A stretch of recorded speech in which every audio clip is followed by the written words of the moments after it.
Hey there, welcome into the College Basketball Bracket Science YouTube channel and podcast network. Today we're going to be doing a quick reaction. Should be a quicker podcast talking about the weekend results that just occurred.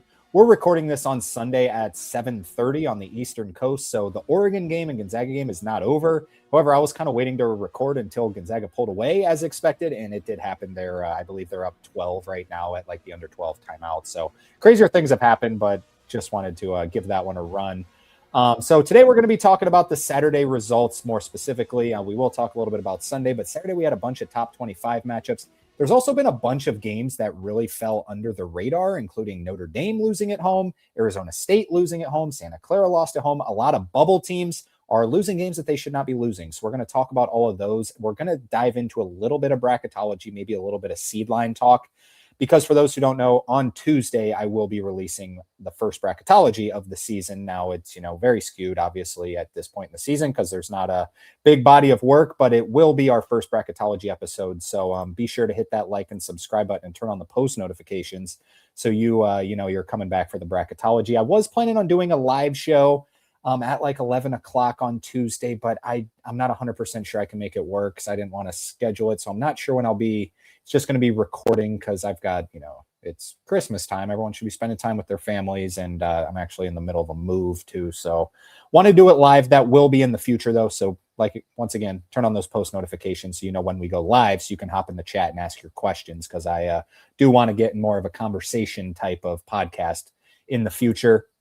And also follow us on Instagram and TikTok at Bracket Science with 2 S's. Just got an update on my phone. Gonzaga is now up 12 in the under 8 timeout. So it should be a Gonzaga victory there as kind of expected. All right, let's go back to Saturday and talk about the big games.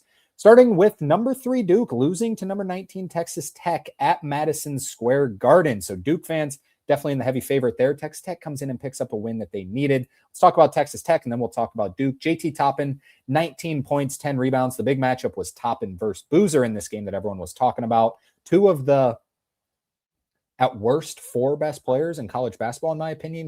Cam Boozer's the heavy favorite to win the Player of the Year. I think Yaxel Lendeborg's got to be right there at probably number 2, in my opinion. I know some people might have him at number 1, especially maybe after this loss, but I'm going to put him at number 2 right now. And then I'd probably have Toppin 3 and Caleb Wilson 4, who we'll talk about here in a little bit. So 2 of maybe the 4 best players in all of college basketball. Christian Anderson, let's skip Lawan Watts for a second because we'll give him some praise here in a second. Christian Anderson, 27 points, 5 and 9 from 3. He might also be an All-American. The big thing that was so good looking to the eye for this Texas Tech team coming into the season was the retention of Christian Anderson and JT Toppin. Now, however, they haven't gotten much support outside of that until Lawan Watts has finally showed up. He scored 20 points in this one, looked really good. The previous game against Northern Colorado, he had 36 points. So Lawan Watts has really came out as a great third option as long as he keeps getting better under Coach Grant McCaslin. Luke Bamboy did not play in this game, and he is a very underrated glue guy in the Big 12. The big man for Texas Tech. He didn't even play for a team that already lacks depth, but Texas Tech still gets the win regardless of big one here. Duke blew a pretty big lead down the stretch, quite frankly, but credit to Texas Tech for picking up a big win here. They were one of my picks to make the Final Four in the preseason. So, and I got JT Toppin as Player of the Year in my my preseason, betting, just a preseason bet on him, and we'll see if that can age a little bit better. We just got to see how good this Texas Tech team can be before, really classifying JT Toppin as like the Player of the Year. So we'll see on Texas Tech, but they look like they're in good shape going into the Big 12 for Duke.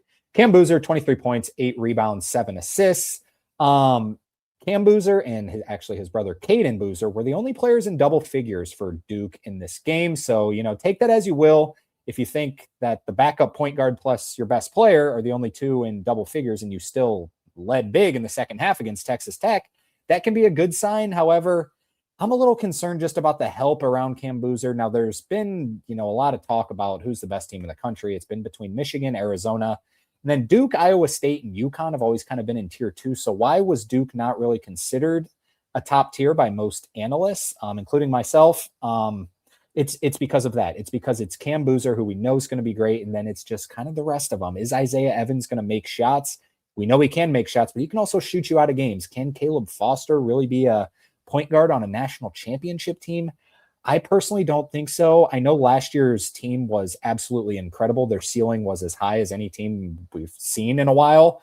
I'm a little bit concerned about Duke's ceiling being like, can they win 6 in March? Like, I'm sure they can, but like, I would be, if you're looking for more of the betting side of it, I would be more confident betting Duke to like the Final Four than winning the national championship, just because I think when they really play, the team that can develop a scheme to just maybe let Boozer have his and then just guard the rest of the guys, like it kind of showed that that's what McCaslin was doing in this game.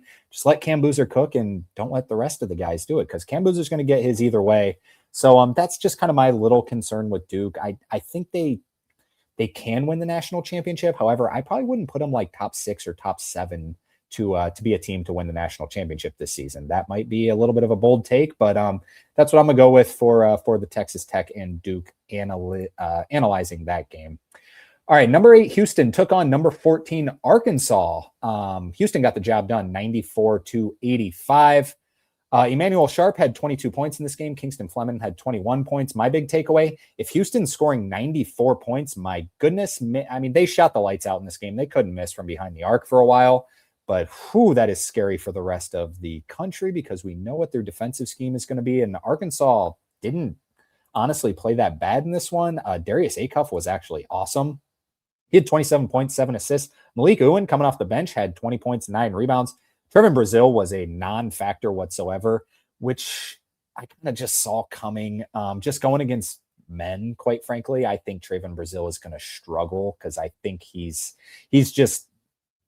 not physical. He's not physical at all. And when he has to go against a quick, front court that can guard him on the 3 and also, kind of take away the dribble while just out physicaling the crap out of him, Houston is the team that's going to do that. But man, the story here is Houston on offense, scoring 94 points.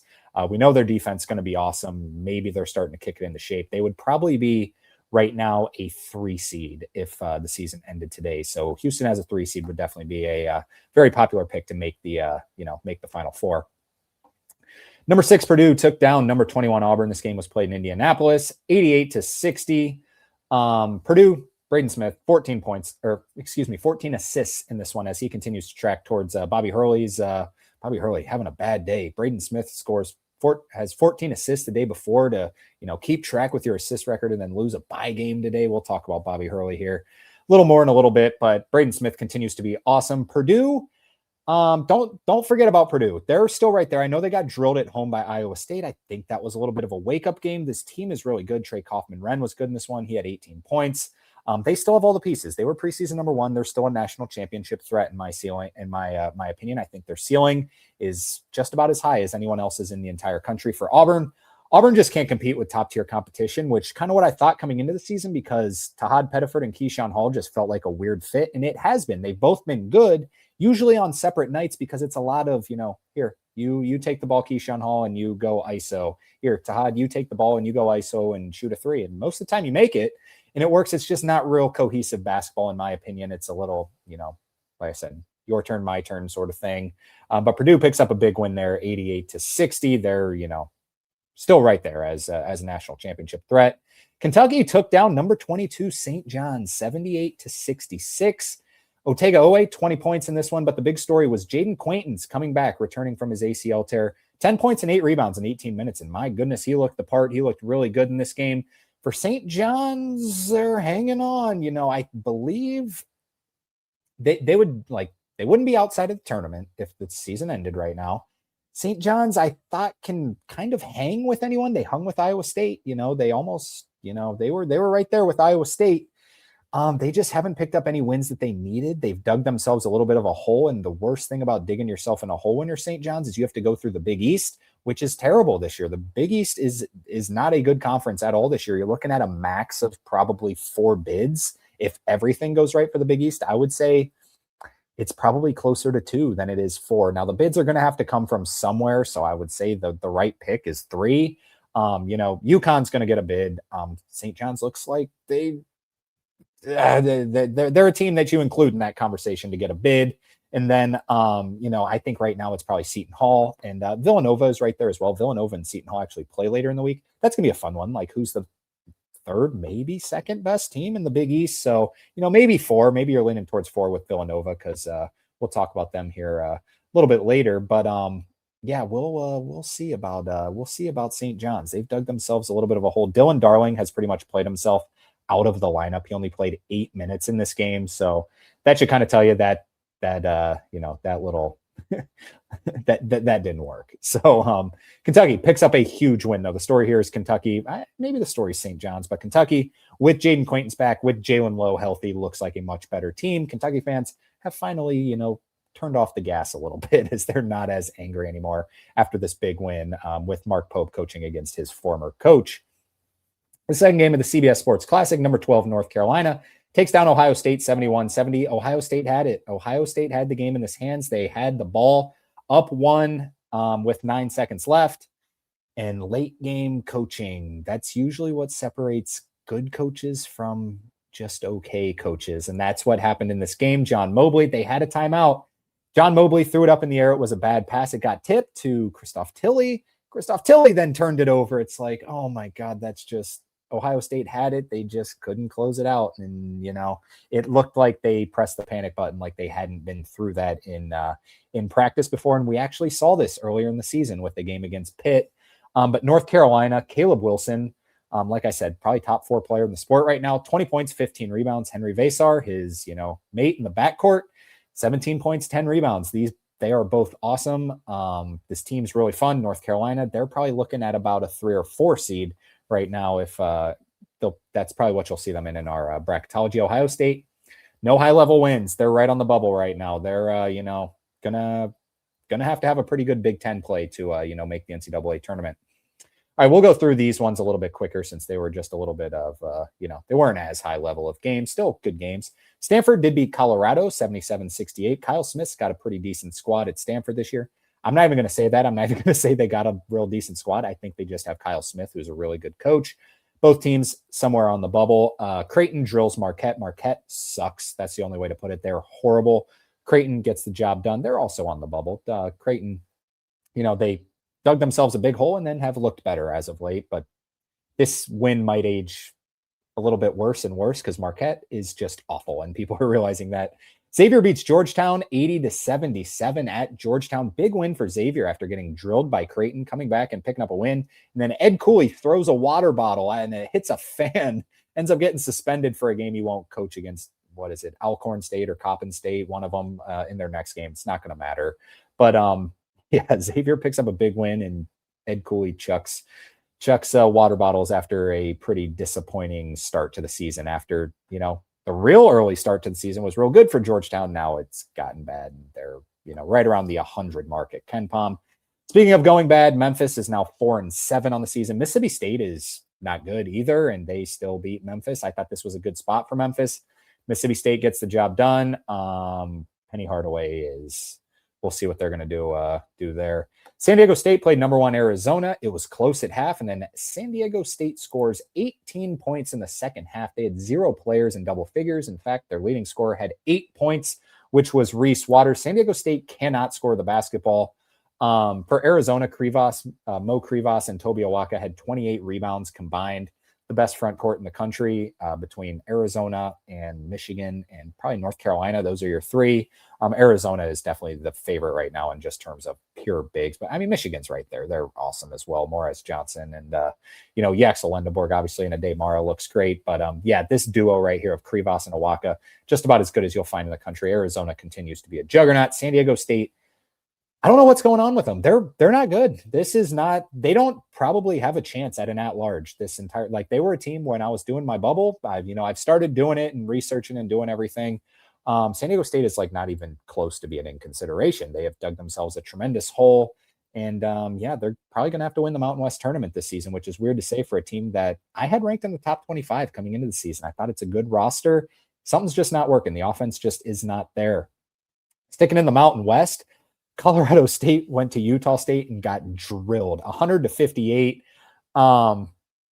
Was a pretty good spot for Utah State, in my opinion. Now, let's give credit to Utah State. They're fantastic. Jared Calhoun's done a fantastic job. They are definitely the favorite to win the Mountain West right now. But Colorado State came into the game with the highest three-point 3-point shooting percentage in the entire country.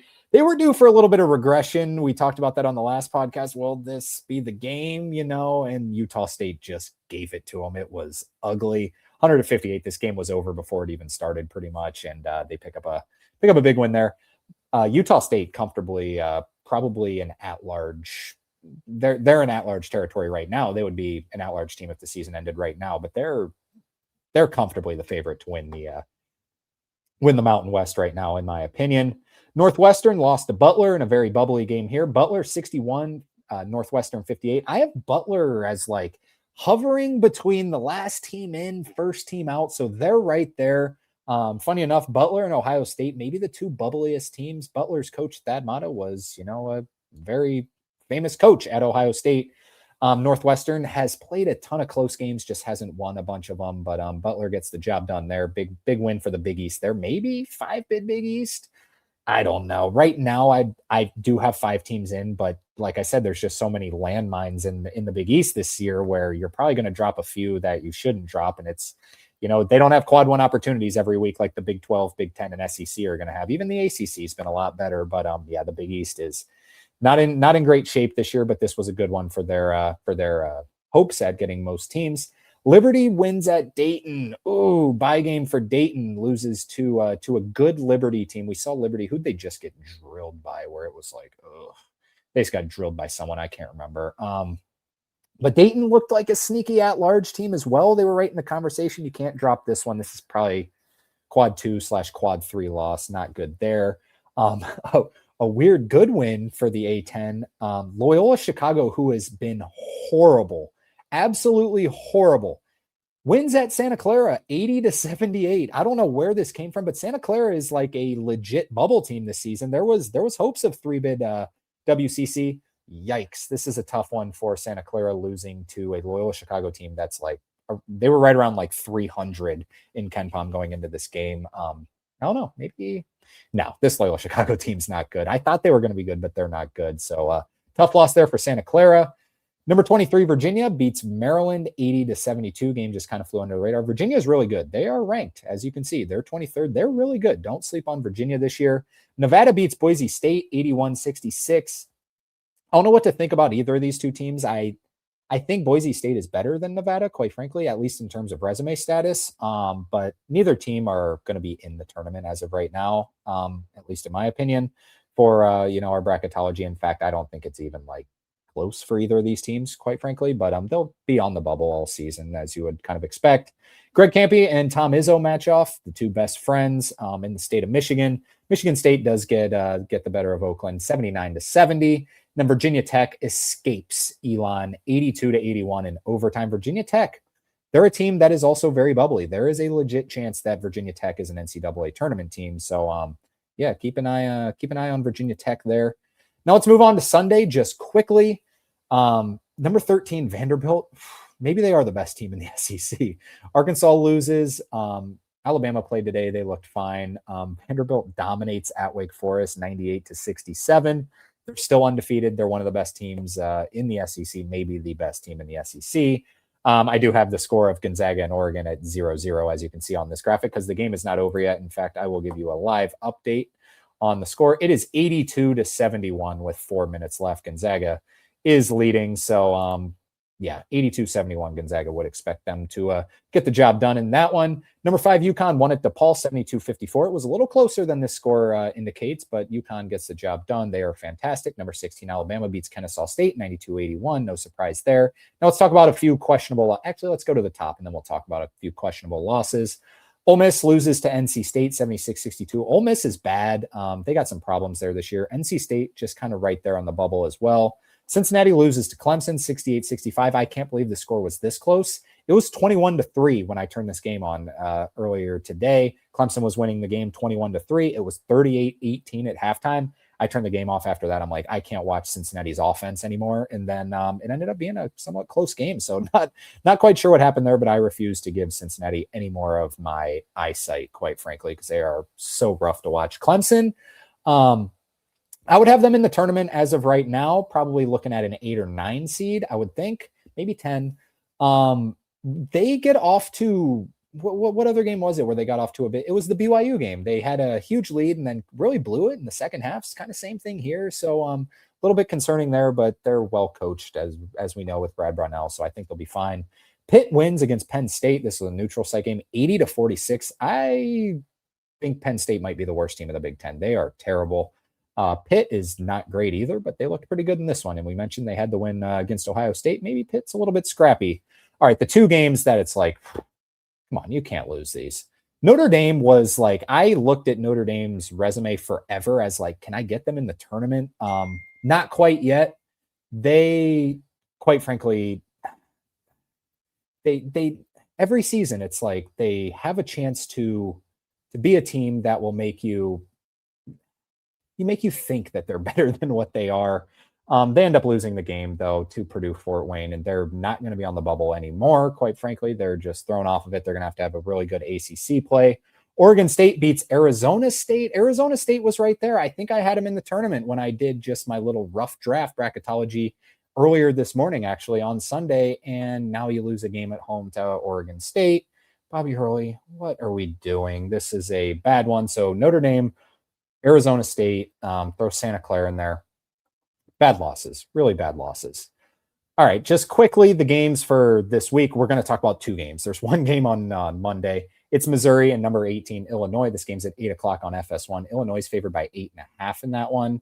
And then Villanova and Seton Hall, like we said, maybe the third battle for the third best team, maybe even second best team if St. John's continues to struggle. This game's played at Seton Hall. Seton Hall is favored by 1 in this one via KenPom, 7 o'clock on Peacock. So be sure to check out those couple games. It's still finals week, and it's obviously, or maybe finals are over. It's Christmas week, I guess we should say is a better way to put it. So it's going to be, a pretty slow week. So that's why we are going to have our Christmas bracketology on Tuesday, probably releasing around noon. So if you want to get away from your in-laws, you want to just listen to it on your road trip and think about where your team might be. Some are a little bit different than you might think. Like some teams are higher than you might think. Like for example, Vanderbilt is going to be like a 2 or 3 seed in our first bracketology. They are that good. They are right there. Seeing Vanderbilt as a 2 or 3 seed is kind of weird, but they're going to be right there. Kansas, just looking at our little, thumbnail here, it's going to be ranked a little higher than you might think. UCLA is a lot lower than you might think. Baylor's lower than you might think. So there's a lot of things that are obviously going to change throughout the entire season, but it's time to start talking bracketology. I know a lot of people really enjoy it. So be sure to like and subscribe and turn on those post notifications. Like I said, we're going to be going live, so be sure to check out those live shows later in the season so I can answer your questions about bracketology. I'm also going to link below the Bart Torvik team sheet, so be sure to check those out. That is what I use my bracketology on. There's the quadrant wins on there. There's all the resume-based metrics, strength of record, wins against bubble, KPI, along with the predictive metrics, KenPom, Bart Torvik, and the BPIs on there. So that's a really good resource to use. So if you're curious how I get all those numbers, I will link it below. I'll talk about that a little bit more on the next show as well. And follow us on Instagram and TikTok at Bracket Science with 2 S's. We'll talk to you again on Tuesday with bracketology. It's like my favorite episode of the year, Christmas bracketology special. Come back for it. We'll see you then.